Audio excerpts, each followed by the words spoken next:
नमस्कार, मैं अंजना शर्मा और आप देख रहे हैं RNT न्यूज लाइव। आइए एक नजर डालते हैं इस वक्त की खास खबर पर। मल्लिकार्जुन खड़गे ने कहा G20 नहीं, बीजेपी ने कहा वो 2G को समझते हैं। कांग्रेस अध्यक्ष मल्लिकार्जुन खड़गे ने सोमवार को G20 शिखर सम्मेलन को G2 शिखर सम्मेलन कहकर संबोधित करते हुए केंद्र पर कटाक्ष किया। उनके अनुसार G20 शिखर सम्मेलन में शून्य भाजपा के चुनाव चिन्ह कमल से ढक गया। कहानी सुनो। कांग्रेस अध्यक्ष और राज्यसभा में विपक्ष के नेता मल्लिकार्जुन खड़गे ने सोमवार को विशेष सत्र के पहले दिन संसद में बोलते हुए हाल ही में संपन्न G20 शिखर सम्मेलन को G2 शिखर सम्मेलन कहकर सरकार पर कटाक्ष किया। खड़गे ने अपने 65 मिनट लंबे भाषण में कहा, हम G2 के बारे में बात करने में व्यस्त हैं, महंगाई और बेरोजगारी के मुद्दों पर ध्यान नहीं दे रहे हैं। राज्यसभा के सभापति जगदीप धनखड़ ने तुरंत खड़गे को सही करते हुए कहा कि G20 शिखर सम्मेलन था, जिस पर वरिष्ठ कांग्रेस नेता ने कहा, शून्य को कमल सत्तारूढ़ पार्टी भाजपा का चुनाव चिन्ह से ढक दिया गया था। भाजपा ने पलटवार करते हुए खड़गे और गांधी परिवार पर कटाक्ष करने के लिए कांग्रेस सरकार के दौरान हुए 2G स्पेक्ट्रम घोटाले का जिक्र किया। उन्हें केवल 2G, 1G और संजी दिखता है। राहुल गांधी और सोनिया गांधी की ओर इशारा करते हुए कहा। संसद का विशेष सत्र संसद का एक सत्र सोमवार को इस बात की तीव्र चर्चा के बीच शुरू हुआ कि क्या सरकार 5 दिवसीय बैठक के दौरान अपनी आस्तीन में कुछ आश्चर्यचकित करेगी, जिसमें संसद की 75 साल की यात्रा और नई इमारत में सदन की कार्रवाई पर चर्चा होगी। सरकार के मुताबिक मंगलवार को गणेश चतुर्थी के मौके पर संसद अपनी पुरानी इमारत से नवनिर्मित इमारत में शिफ्ट हो जाएगी। और अपनी बात रखने के लिए मुझे मौका मिला, इसलिए मैं आपका आभारी हूँ। मैं इस शब्द से शुरू करूँगा ताकि कोई ये न समझे कि हमारे लिए ही ये बोल रहे हैं। मैं आम जनता जो बोलती है वही बात मैं यहाँ रख रहा हूँ।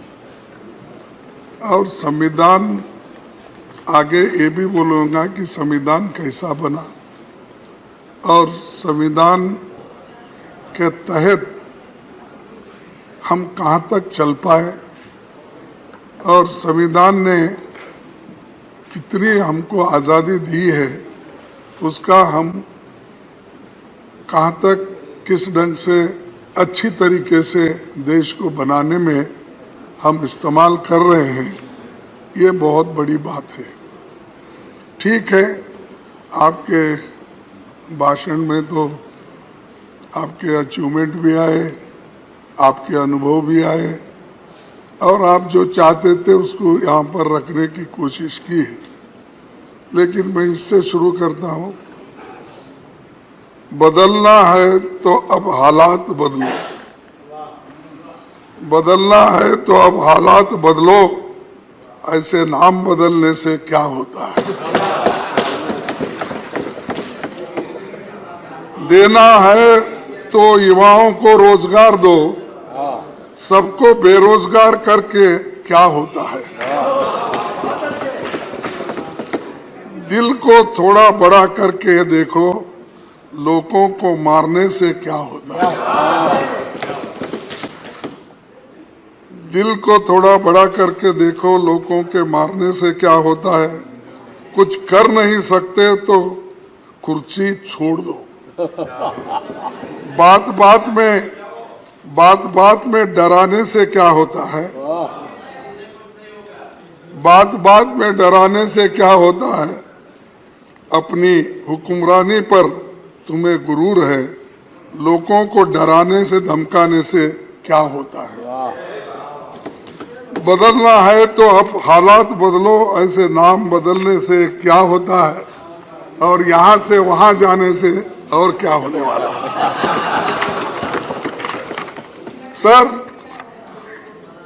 तो सबको गर्व है देश पे और इसीलिए मैं कहूँगा कि जो संविधान आज़ादी के बाद बनी और इस संविधान के तहत हम सभी को चलना है और देश के लिए हम कुछ करना है। और इसमें मैं एक ही बात कहूँगा कि इस पार्लियामेंट्री जर्नी में 75 साल जो संविधान सभा का ये जो संविधान करके हुआ और उसके अचीवमेंट, एक्सपीरियंस, मेमोरीज, लर्निंग्स, इस पे ही हमको बात करना था। तो मैं इसी पे थोड़े शब्दों में बोलूँगा कि एक मेरी भी जर्नी 50 साल में असेंबली और पार्लियामेंट मिलके 52 साल हिस्सा है मेरा भी, लेकिन मुझे यहाँ ज़्यादा समय नहीं मिला, मेरे को वहीं पर रखना पड़ा, बेंगलुरु में ही था। यहाँ बहुत से नेताओं के भाषण सुनने को मुझे कम मौका मिला, सिर्फ ये 14 साल मिले। कहाँ जा रहे हैं?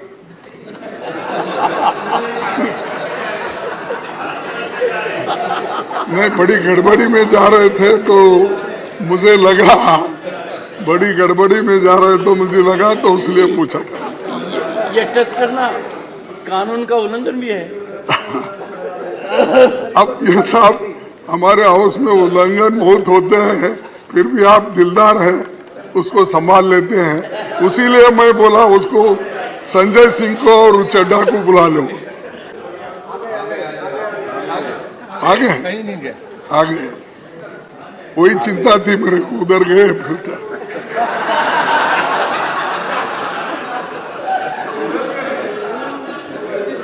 सर, ये संविधान सभा, ये भवन आजाद भारत के सारे बड़े फैसलों का गवाह है और इसी भवन में हमारी संविधान सभा 11 सत्रों में 165 दिन बैठी। उसने 90,000 शब्दों वाला जो संविधान बनाया वो 26 जनवरी 1950 को लागू हुआ। जब 26 नवंबर 1949 को संविधान सभा ने इसकी मंजूरी दी।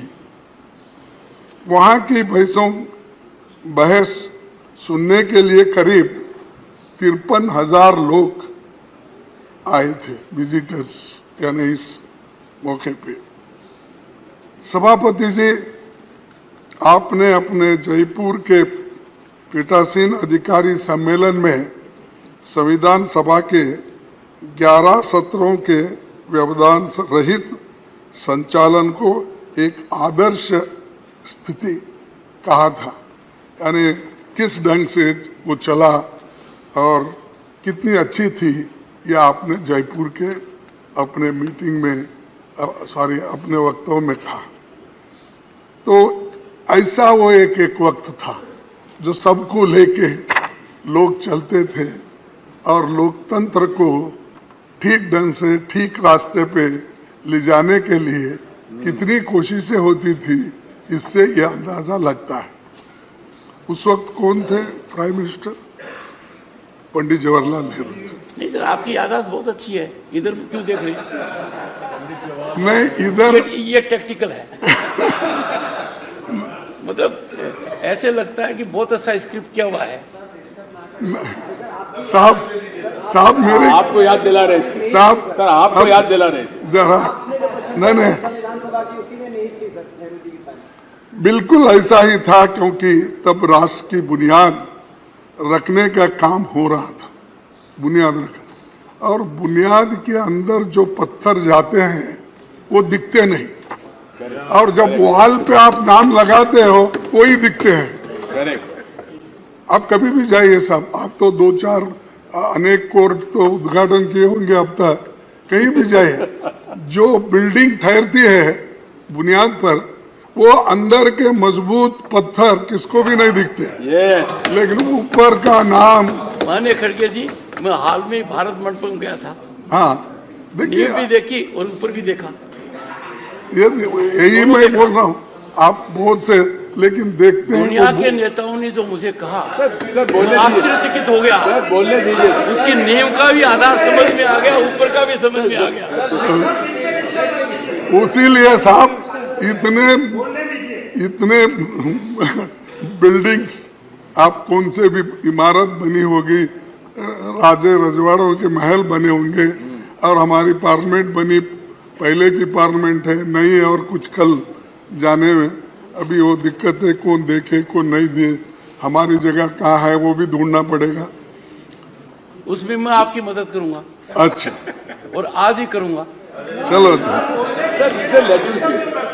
सर, संविधान सभा ने चुने गए विभिन्न धाराओं के लोग महान नायक थे, उसमें अपने दौर के महारथी थे, उनका बड़ा जमीनी अनुभव भी था।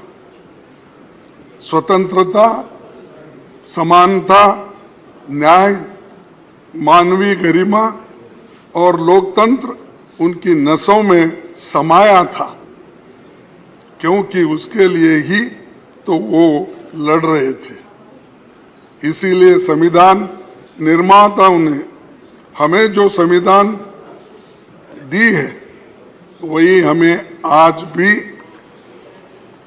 एक बनाए हुए हैं, और उसी ने राष्ट्र के लिए सशक्त ढांचा तैयार किया है। इसी कारण लोकतंत्र के सिद्धांत और व्यवहार आज जनता के स्वभाव का अभिन्न अंग है। भारतीय संविधान हमारा सबसे बड़ा मार्गदर्शक है। इसी के आधार पर संसदीय प्रणाली के हक में फैसला हुआ, और अडल्ट फ्रेंचाइज जो हमको मिला वो सबसे बड़ी बात है, क्योंकि आपको तो मालूम है, पहले जब वोटिंग पावर थी 1935 के, तो इस एक्ट के तहत जो टैक्स देते हैं, जिनके पास जमीन है, जो पढ़े लिखे हैं, जो इनकम टैक्स पे करते हैं, ऐसे लोगों के लिए ही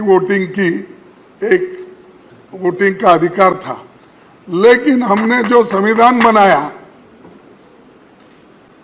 पंडित जवाहरलाल नेहरू जी और डॉक्टर बाबा साहब अम्बेडकर, वल्लभ भाई पटेल, जितने भी महान नेता उस वक्त इस कॉन्स्टिट्यूंट असेंबली में थे, उन्होंने अडल्ट फ्रेंचाइज दिया। आप लिखो या आप पढ़े हो या अनपढ़ हो, आप गरीब हो या आप अमीर हो, सबको एक ही वोट, और उसका वैल्यू भी एक ही। जो एक बड़ा अमीर आदमी, फर्ज करो अदानी के जैसा, उसको भी एक ही वोट, उसका वैल्यू भी एक ही वोट। लेकिन आज हमारे जो कर्मचारी है, छोटे लोग हैं, काम करते, उनको भी एक ही वोट। ये किसने दिया? ये कॉन्स्टिट्यूशन जो बनाने वाले कांग्रेस के उस वक्त आज़ादी, जिन्होंने आज़ादी के लिए लड़े और ये दिलाए, और ये ढांचा बना। इसीलिए आज भी अडल्ट फ्रेंचाइज से ये देश जिंदा है, एक है और इंक्लूसिव है। और ये इंक्लूसिव बोले तो थोड़ा सा डर होता है उनको। इंक्लूसिव बोले तो फिर इंडिया, उसको क्या करते हैं छोटा करने के लिए, हमारे नड्डा साहब इंडी बोलते हैं। ठीक है, उसीलिए तो बोलो नाम बदलने से कुछ नहीं होता। इंडी बोलो और कुछ भी बोलो, हम है इंडिया। अरे आप कुछ भी बोलो, हम सब इंडिया। अरे बैठो, अरे आप क्यों बात करते, बेंगलुरु से आए हैं, चुप बैठो। राजस्थान से बेंगलुरु हमारे नायकों ने बहुत मंथन करके जो संविधान दिया वो जनता की आकांक्षा को खरा उतरा है। बाबा साहब संविधान सभा के अपने अंतिम भाषण में उन्होंने ये कहा था, मैं ये कोट करना चाहता हूं, अगर आपकी इजाजत है तो। इजाजत है?